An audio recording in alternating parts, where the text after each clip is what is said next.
The California Indian claim, later called Case K-344, eventually wound itself through the courts and political committees. On December 5, 1944, the Court of Claims ruled in favor of the Indians of California to the tune of $17 million for the 18 reservations allocated in the treaties. However, pursuant to the original Jurisdictional Act, the court deducted offsets of $12 million for government expenses since the 1850s. The remaining $5 million was initially placed in a trust fund for California Indians, but in 1950, the U.S. Congress distributed a per capita payment of $150 to those Indians and their descendants from the 1928 California Indian Roll.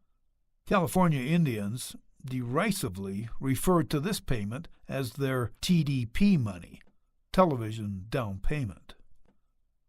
California Indians countered settler histories and laws with an indigenousness that began at creation.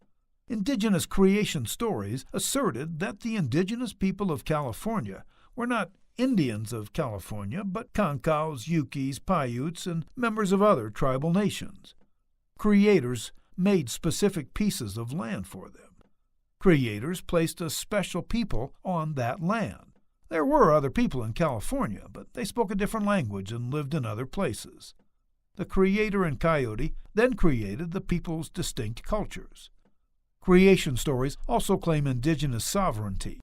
In their charter histories, California Indians defined their citizenship, who were and were not members of their respective nations. They articulated a sense of shared territory. They outlined their political organizations by describing their captains' duties. And they argued that they were first on the land, a point that rejected U.S. legal doctrines.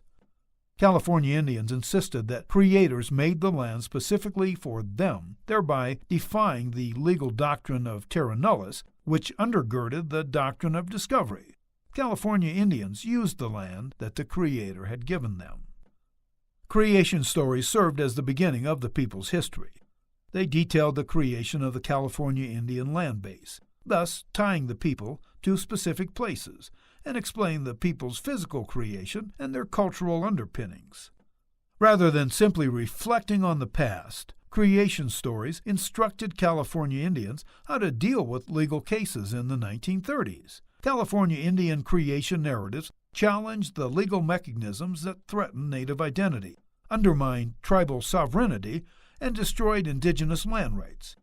Creation stories, perhaps implicitly at times, critiqued American colonialism.